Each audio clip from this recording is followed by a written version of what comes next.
Gracias a Dios, hermanos, porque podemos estar en este lugar, porque podemos alabar el nombre de Dios, porque Él trae bendiciones a nuestra vida. Abran su Biblia, por favor, en el libro de los Salmos, capítulo número 24.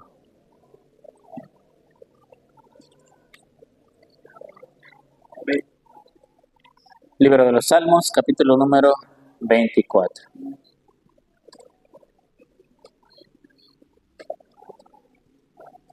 Voy a leer, hermano, los 10 versículos, vayan siguiéndolos con su vista.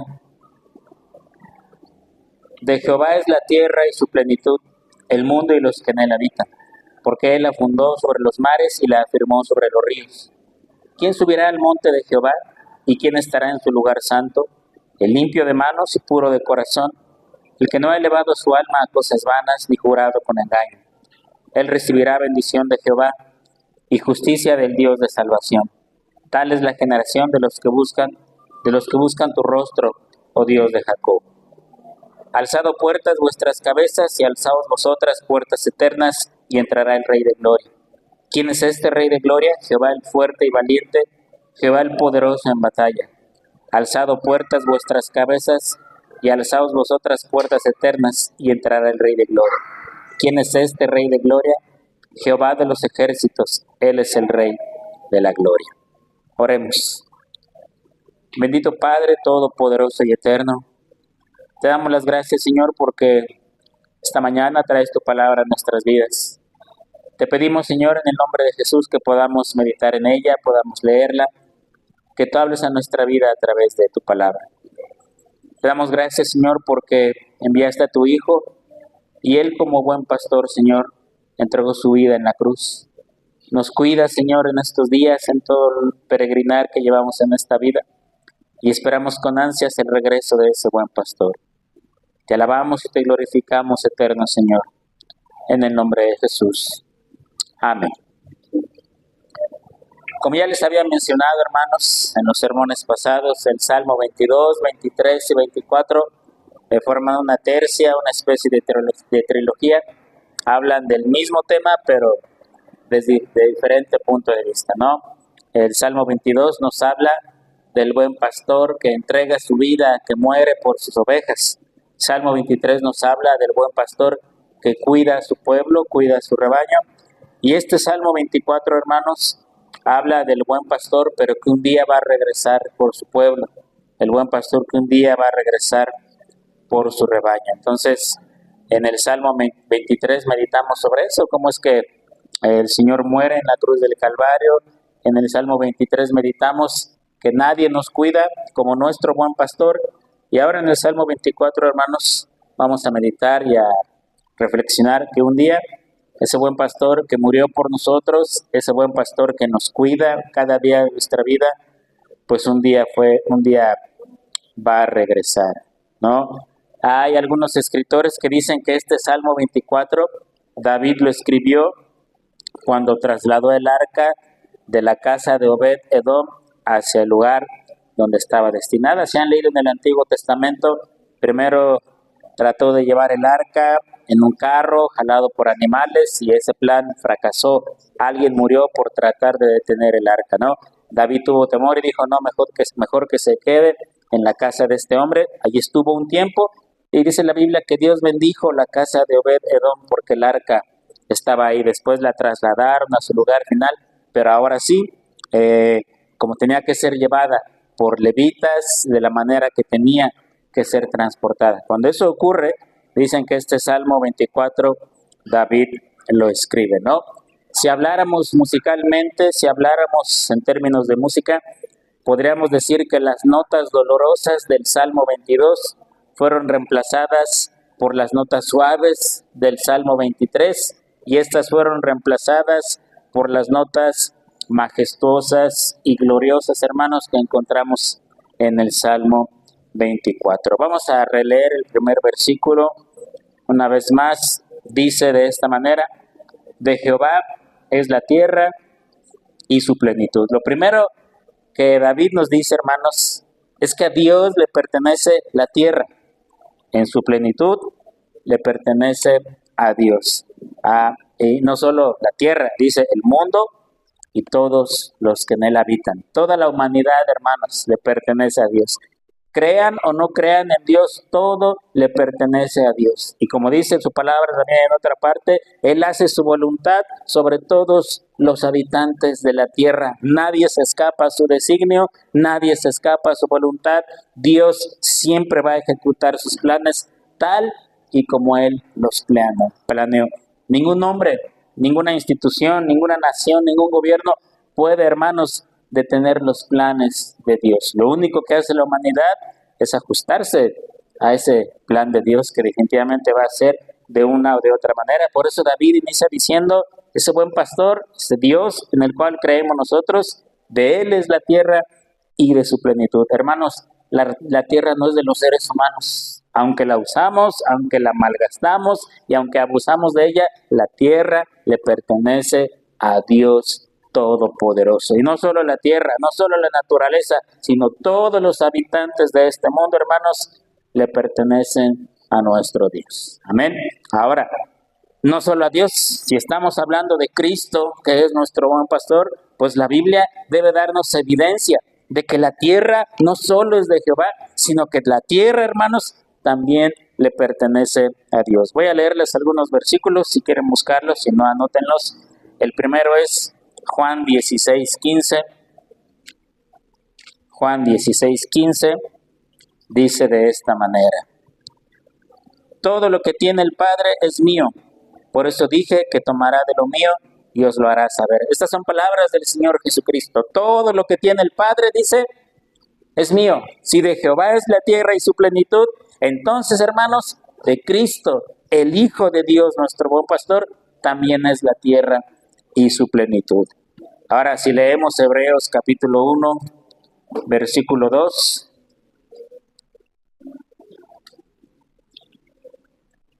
Hebreos 1:2.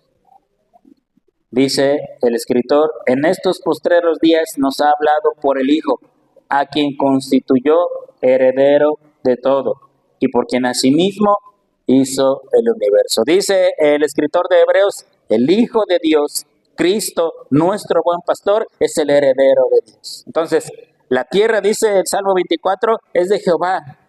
El mundo es de Dios, pero el buen pastor, Cristo, también le pertenece a Él, hermanos, por voluntad de Dios, porque Él la va a heredar. Entonces, de Jehová es la tierra y su plenitud, pero también es del Hijo de Dios, hermanos, por voluntad del Padre. Ahora, la tierra es de Cristo, no solo por voluntad de Dios, sino porque Él mismo también la fundó. Voy a leerles lo que dice Juan, capítulo 1.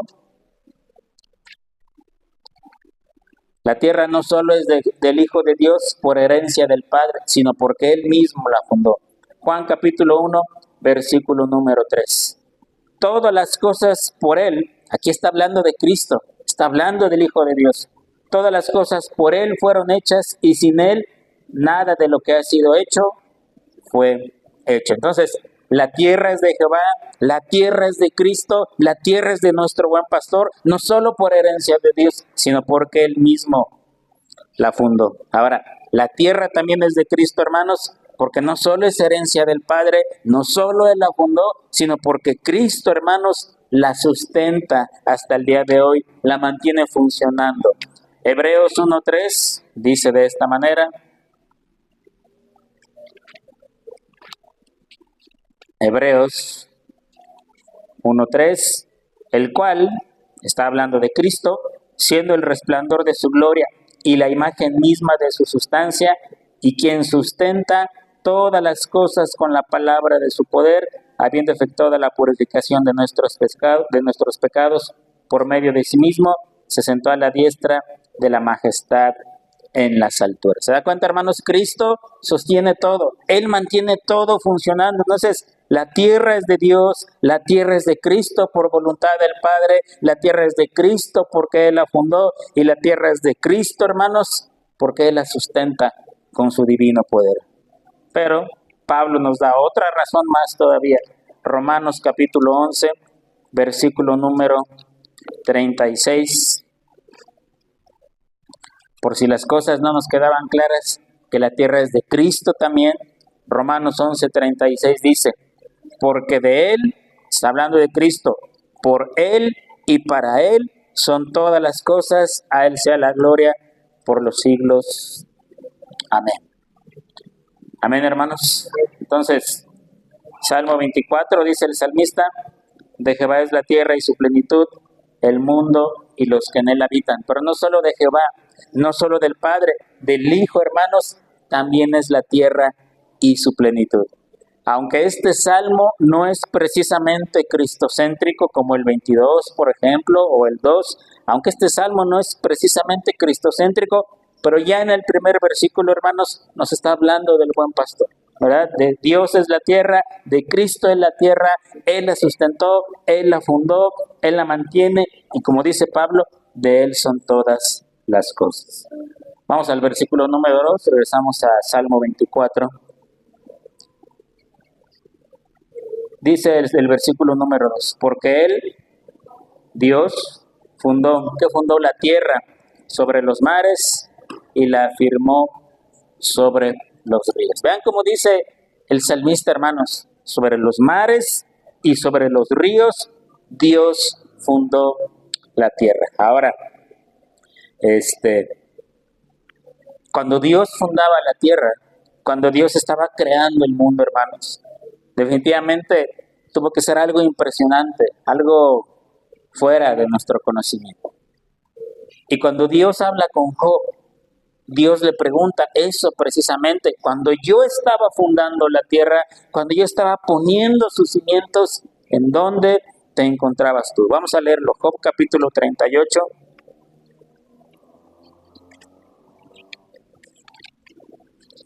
Job, queriendo justificar su situación en la que se encontraba, queriendo meditar acerca de Dios, entonces como que no recriminándole, pero sí en un momento de desesperación, Job como que empieza a reclamar a Dios por haberlo arruinado sin causa.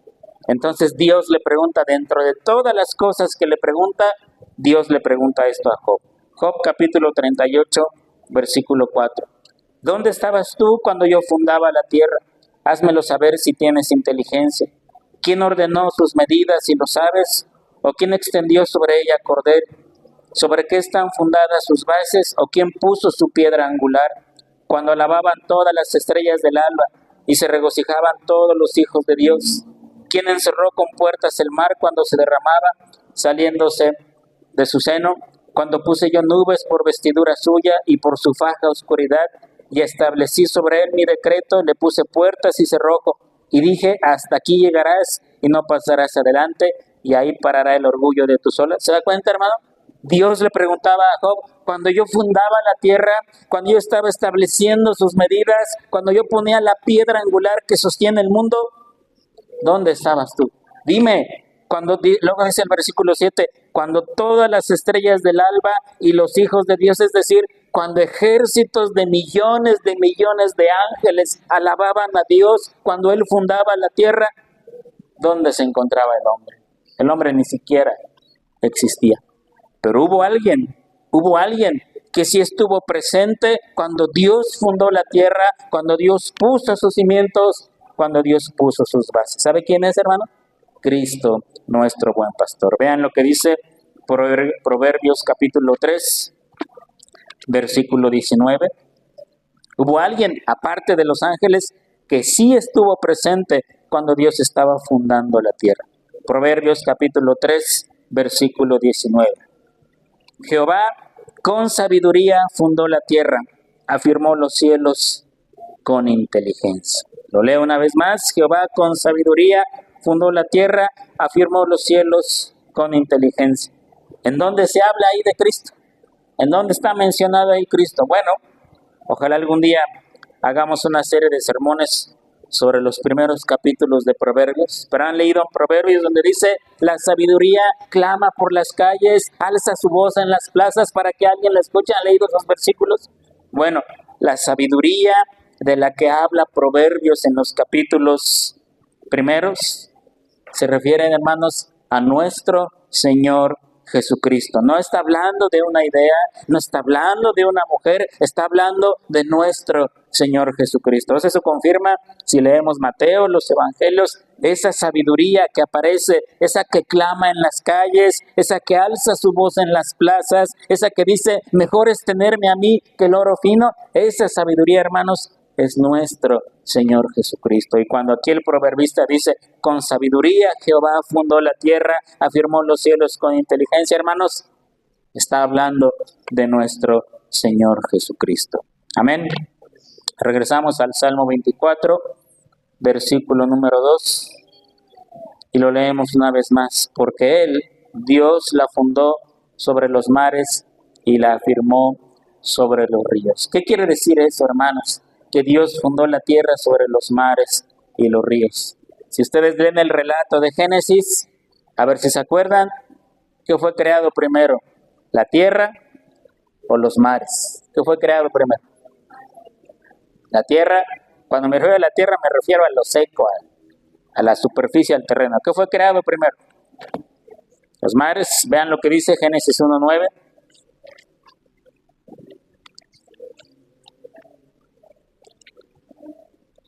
Génesis 1:9. Dijo también Dios, júntense las aguas que están debajo de los cielos en un lugar y descúbrase lo seco, y fue así. Ahí la tierra firme surgió de los mares. Por eso dice el salmista, la fundó sobre los mares, sobre los ríos. Ahora, si leemos el Salmo 136, esta idea se confirma. Salmo 136.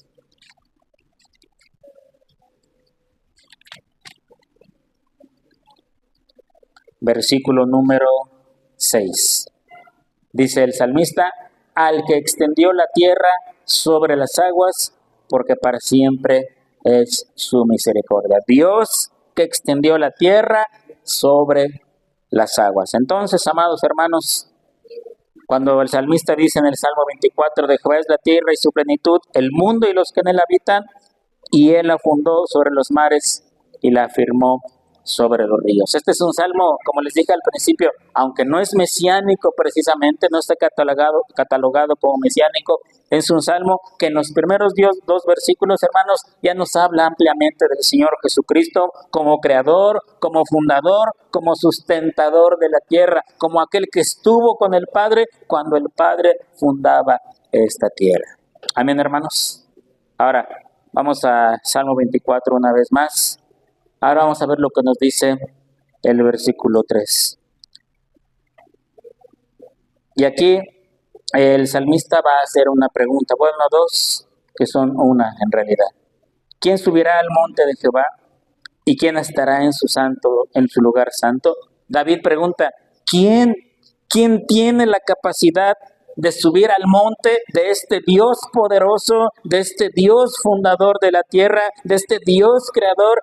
¿Quién tiene la capacidad de subir a su santo monte? ¿Quién? O dicho de otra manera, ¿quién es digno de subir al monte de Dios? Esto nos hace recordar, hermanos, cuando Israel salió de la esclavitud de Egipto, cruzaron el Mar Rojo y llegaron a las orillas del monte Sinaí. Cuando estaban ahí en las orillas del monte Sinaí, Dios le habla a Moisés, le dice, te voy a dar mi ley, te voy a dar la enseñanza para este pueblo. Prepárense 3 días, límpiense, purifíquense, y al tercer día el pueblo se va a poner a los pies del monte, y tú, y nada más tú, puedes subir al monte, y ahí voy a hablar contigo, pero que nadie se acerque, que nadie toque el monte, ni ningún hombre, ninguna bestia, porque si una bestia toca el monte, tiene que morir, y ningún hombre puede tocar el monte, porque va a morir también. ¿Por qué, hermanos? Porque la santidad y la presencia de Dios iban a estar en ese monte. Solamente Moisés tenía la autorización para subir, y ahí estuvo 40 días y 40 noches. Pero Dios fue bien claro con Moisés, le dijo, reúna al pueblo, júntalo, pero que nadie se acerque, que nadie toque el monte, ni siquiera un animal, porque va a tener que morir, porque son pecadores. Y solo Moisés pudo subir. Ahora, en este salmo, el salmista dice, ¿quién puede subir delante del monte de Dios? ¿Quién puede estar en su lugar santo? ¿Quién, hermanos? Ahora, el mismo Salmo da la respuesta. Versículo 4. El que sea limpio de manos, puro de corazón, y el que no ha elevado su alma a cosas vanas, ni ha jurado con engaño. Una persona así puede subir al monte de Dios. Lo leo una vez más. El limpio de manos. Las manos son el símbolo de las cosas que hacemos. El salmista está diciendo, el que sus obras sean limpias, puede subir al monte de Dios. El puro de corazón. El corazón significa nuestros sentimientos, nuestras emociones. Dice el salmista, el que sus pensamientos sean limpios, sus sentimientos sean limpios y todas sus emociones sean correctas, ese puede subir al monte de Dios. El que no ha elevado su alma a cosas vanas. Otra versión de la Biblia dice, el que no ha adorado ídolos, ese puede subir al monte de Dios. Y la última parte dice, el que no ha jurado con engaño. Otra versión de la Biblia dice, el que nunca ha dicho mentiras, ese puede subir al monte de Dios. ¿Quién, hermanos? ¿Qué hombre en este mundo reúne esas características? ¿Qué hombre en este mundo, sus obras todas son limpias? ¿Qué hombre en este mundo, su corazón es puro, sus sentimientos, sus emociones, nunca ha odiado, nunca ha menospreciado, nunca ha guardado rencor? ¿Qué hombre jamás ha cometido idolatría? E idolatría no son solamente ídolos de yeso, de piedra y de tela. Cualquier cosa que tome el lugar de Dios, eso es idolatría. Y lo peor, hermanos, ¿qué hombre en este mundo jamás ha dicho ni siquiera una mentira blanca? ¿Quién, hermanos? David, el que escribió este salmo, podría entrar en esa clasificación, ¿verdad que no? ¿Qué hizo David para cubrir su adulterio? Mandó a matar a un hombre, ¿verdad? ¿Podríamos pensar en Adán? Por supuesto que no. ¿Podríamos pensar en Abraham, el padre de la fe? Tampoco. Cuando llegó a Egipto, le dijo a su mujer, di que eres mi hermana y comete mentira, y mejor los mundanos se dieron cuenta del mal que estaba haciendo. Elías, el profeta, podría entrar en esta categoría. Hermanos, nadie, ningún ser humano, hermanos, puede reunir estas características. Luego dice el versículo 5, él recibirá bendición de Jehová y justicia del Dios de salvación. Hermanos, pero la pregunta sigue, ¿qué hombre en este mundo jamás ha tenido malos pensamientos, nunca le ha hecho daño a nadie, jamás ha adorado ídolos y sobre todo nunca ha dicho una sola mentira? ¿Habrá un ser humano, hermanos, que reúna estas características? ¿Verdad que no? ¿No existe? ¿Quién entonces, hermanos? Cristo, nuestro buen pastor. Por eso el Hijo de Dios se tenía que hacer carne. Por eso el Hijo de Dios se tenía que hacer hombre, o como dice Hebreos, hacerse de carne y de sangre, así como eran sus hermanos. Y dice el apóstol Juan, no solo subió, sino que bajó también. Vean lo que dice en su Biblia, vayan rápidamente, Juan capítulo 3. Juan capítulo 3. Juan nos dice, no solo sube al monte de Jehová, sino que desciende. Juan capítulo 3, versículo número 13. Nadie subió al cielo, sino el que descendió del cielo, el Hijo del Hombre que está en el cielo. Nadie puede subir al cielo, nadie puede subir al monte de Jehová, excepto, dice Juan aquí, el que descendió del cielo, el Hijo de Dios. Así que, amados hermanos, y bueno, otra analogía que podríamos tomar es que el Señor Jesucristo muere en un monte, en el monte del Gólgota, en el monte del Calvario. Ahí el Señor Jesucristo sube delante del Padre. Era el único digno, hermanos, era el único digno. Y luego leemos en la Biblia, leemos en los Evangelios, leemos en el libro de Isaías, que dice que este hombre, Cristo, nuestro buen pastor, jamás hizo pecado, nunca se encontró ni siquiera una mentira en su boca. ¿Quién puede subir al monte de Jehová? Solo nuestro buen pastor, solo Cristo que muere en la cruz del Calvario. Él es el único que puede subir, Él es el único que puede subir sin morir por la santidad de Dios. Regresamos al Salmo 24. Y releemos el versículo 5, él recibirá bendición de Jehová y justicia del Dios de salvación. Cristo no solo recibió bendición, sino que dice Pablo, hermanos, Dios le dio un nombre que es sobre todo nombre, para que en su nombre se doble toda rodilla de los que están en los cielos, en la tierra y aún debajo de la tierra. Si este buen pastor, hermanos, si este buen pastor jamás hubiera podido subir al monte de Dios, jamás se hubiera hecho carne como nosotros, hermanos, entonces nosotros no estaremos aquí. No habría esperanza para nosotros, seguramente ya estaríamos en el infierno. Pero gracias a Dios, hermanos, que el hombre que tuvo las manos más limpias que cualquier hombre en este mundo, el que tuvo el corazón más limpio entre toda la humanidad, el que jamás elevó su alma a cosas vanas, el que nunca dijo ni siquiera una sola mentira, él sí pudo subir al monte de Dios y traer bendición para cada uno de nosotros. Amén. Salmo 24:6, ¿qué dice después? Después del 6, ¿qué dice? No dice eso. ¿Qué dice? No, hay una palabrita ahí intercalada. ¿Qué dice? ¿Sí la trae su Biblia? Selah. Esa palabra Selah va a aparecer en varios salmos. ¿Qué significa? Porque en este salmo aparece al final otra vez. Bueno, dicen los teólogos, dicen los traductores, que lo más probable que esta palabra Selah se refiere a un interludio. Se refiere que cuando este salmo se cante o se lea, en esta parte se debe hacer una pausa silenciosa para levantar el corazón y meditar sobre lo que se ha leído, ¿verdad? Es decir, se leen los 6 versículos, se cantan los 6 versículos, se hace una pausa para meditar, para darle gracias a Dios y decirle, Señor, tú eres lo más grande que hay en este mundo, tú eres lo más grande que hay en el universo. Y después se continúa la lectura. Versículo número 7. Alzado puertas eternas vuestras cabezas, y alzaos vosotras puertas eternas, y entrará el Rey de Gloria. ¿Quién es este Rey de Gloria? Jehová el fuerte y valiente, Jehová el poderoso en batalla. Luego el versículo 9 y 10 repite la misma idea. Alzado puertas vuestras cabezas, y alzaos vosotras puertas eternas, y entrará el Rey de Gloria. ¿Quién es este Rey de Gloria? Jehová de los ejércitos, Él es el Rey de la Gloria.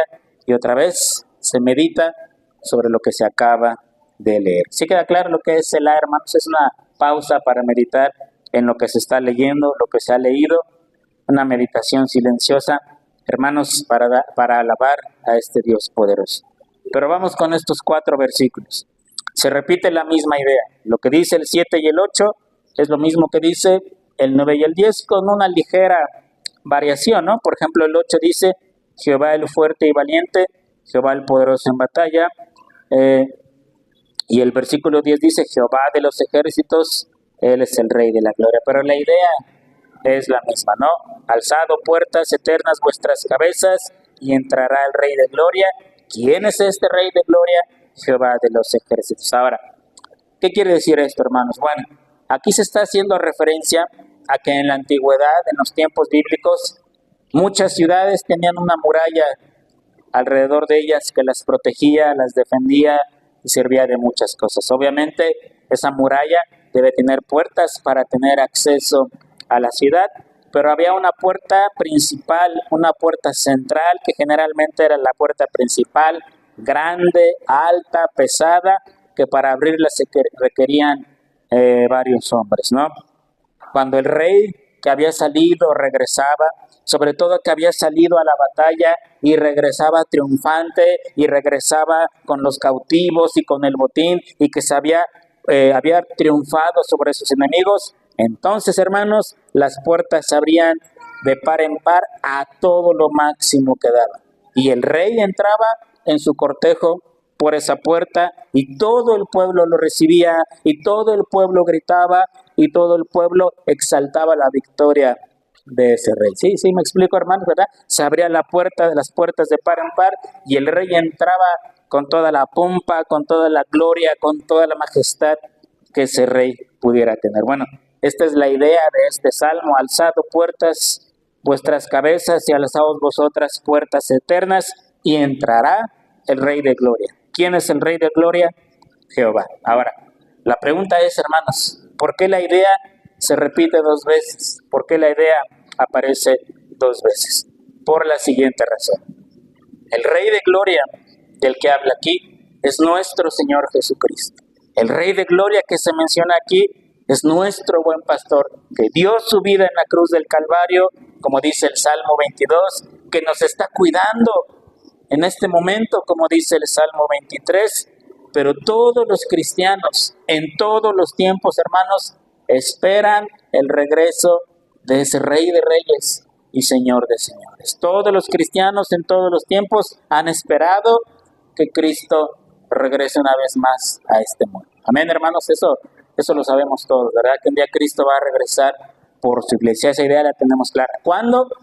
Eso sí no lo sabemos. Pero fíjese, hermano, ya desde el tiempo de los apóstoles esperaban el regreso del Señor.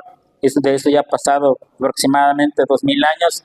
Pues si la iglesia en 2000 años ha estado esperando el regreso de este Rey glorioso, de este Rey de gloria, que es nuestro Señor Jesucristo. ¿Por qué se menciona la idea dos veces en este salmo? Bueno, porque este Rey glorioso ya entró una vez a la ciudad de Jerusalén, glorioso, claro, en la forma gloriosa como fue considerada en ese momento, montada en un burro, entró a la ciudad y la gente levantó un escándalo cuando él entró. Y dice el Evangelio de Mateo que cuando se vio ese tumulto, que el Señor iba entrando aquel domingo de Ramos o de entrada triunfal, la gente dijo, ¿quién es este? ¿Quién es este que está entrando? Y alguien contestó, este es Jesús, el Hijo de Dios. Y la gente gritaba, Hosana al Hijo de Dios, Hosana en las alturas. Esa fue la primera vez, hermanos, que este Rey de Gloria entró a la ciudad de Jerusalén para subir y morir en la cruz del Calvario. Amén. ¿Por qué el Salmo repite la idea dos veces? Porque este Rey va a regresar por segunda vez y va a entrar otra vez a la ciudad de Jerusalén de una manera gloriosa. Solamente, hermanos, que de una manera muy distinta como entró la primera vez. La primera vez entró manso y humilde, sentado en un burro y humilde como él era totalmente. Pero cuando regrese por segunda vez este Rey glorioso, va a entrar de una manera muy distinta. Apocalipsis capítulo 10.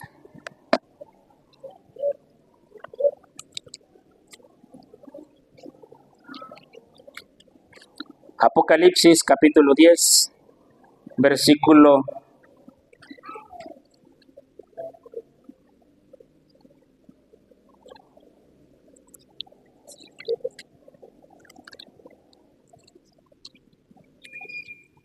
'Déjenme ver porque ya lo perdí.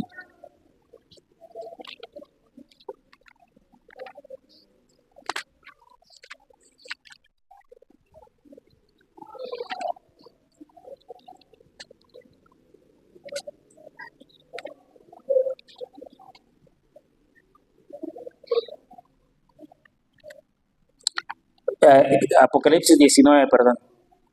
Apocalipsis 19, fíjense, así va a ser la segunda, el regreso de este Rey de Gloria, la segunda vez que entre a la ciudad de Jerusalén.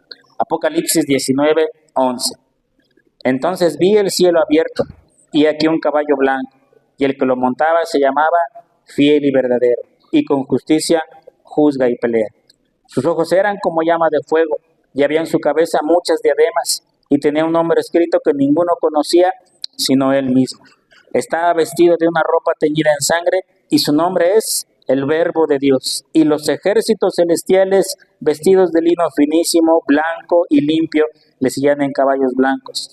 De su boca sale una espada aguda, para herir con ella a las naciones, y él las regirá con vara de hierro. Y él pisará el lagar del vino del furor de la ira del Dios Todopoderoso, y en su vestidura y en su muslo tiene escrito este nombre: Rey de Reyes y Señor de Señores. Ahí nuestro buen pastor, nuestro Señor Jesucristo, entrará por segunda vez a la ciudad. Pero se da cuenta qué diferente va a ser.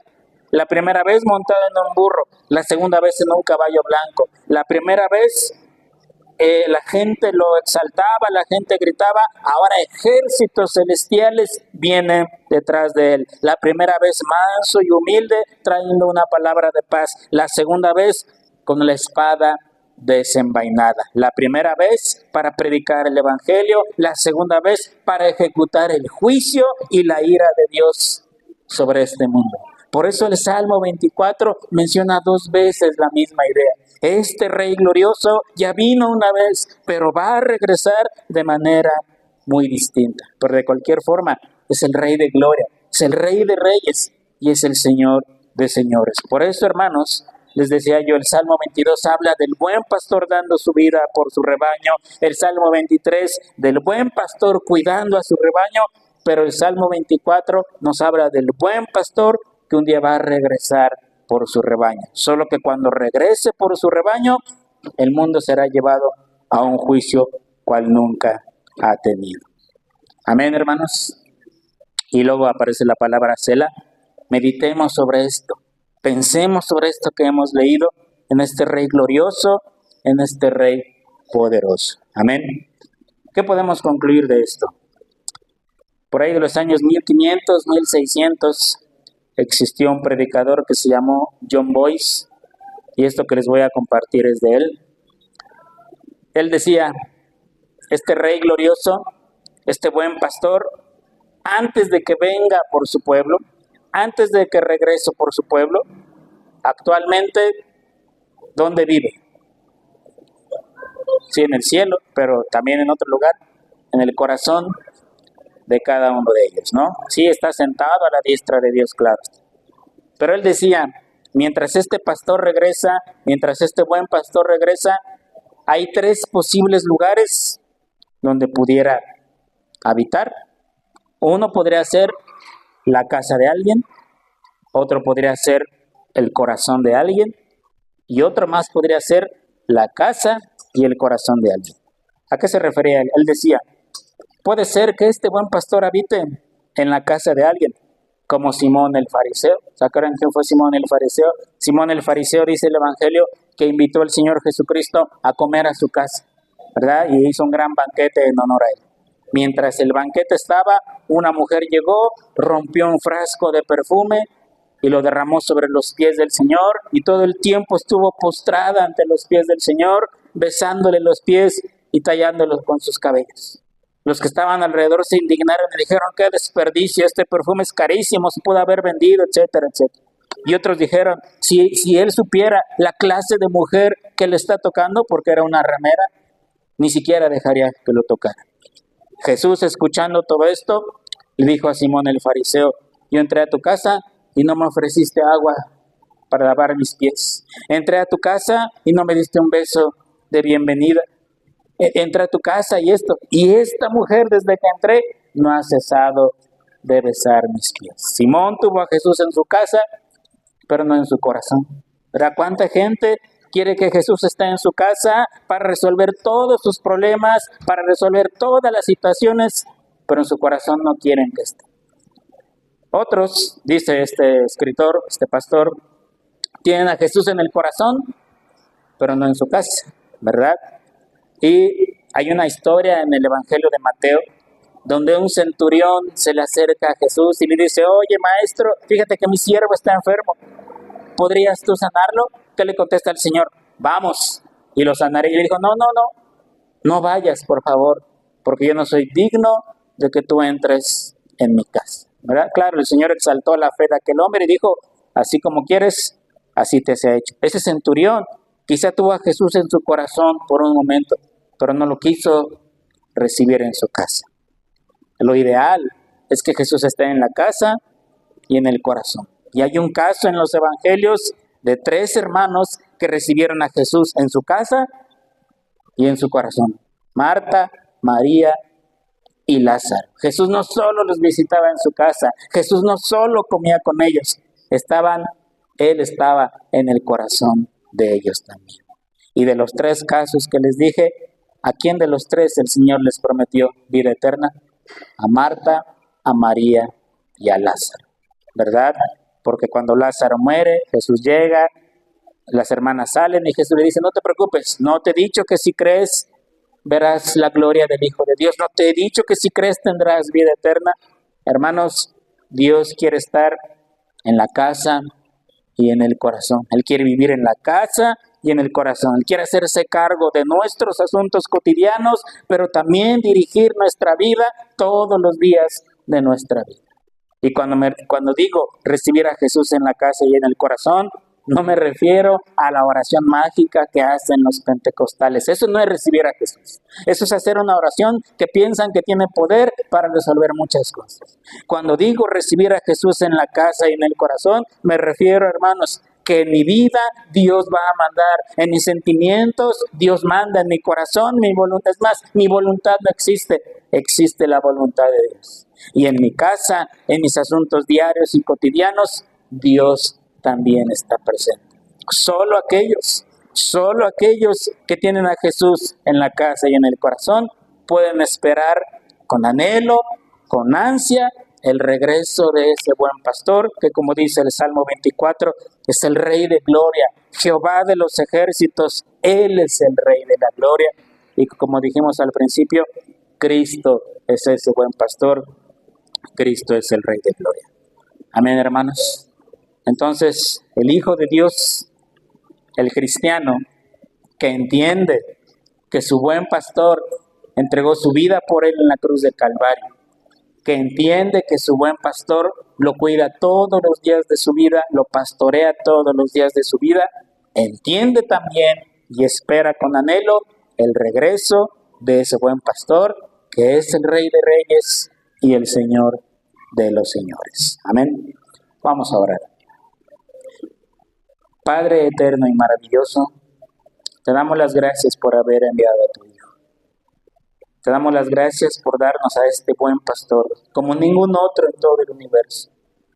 Este buen pastor que entregó su vida en esa cruz, que derramó su sangre, que soportó todo, Señor, para satisfacer tu justicia. Te damos gracias por este buen pastor que todos los días nos cuida, nos lleva a delicados pastos, a aguas de reposo, está con nosotros en el valle de la sombra y de la muerte, que prepara un banquete aún en presencia de nuestros angustiadores y que nos ha prometido estar en tu casa todos los días de nuestra vida. Y te alabamos por este buen pastor que un día regresará como Rey de Reyes y Señor de Señores, triunfante y victorioso para llevarse a su rebaño. Señor, ayúdanos a vivir nuestras vidas de tal manera que estemos listos en cualquier momento para el regreso de este buen pastor, para que nuestros ojos finalmente puedan ver por ellos mismos a este pastor bueno y maravilloso y poder estar con él eternamente. Señor, te alabamos y te glorificamos porque tú eres bueno. Te pedimos todo esto, Señor, en el nombre de Jesús. Amén. Dios los bendiga, hermanos.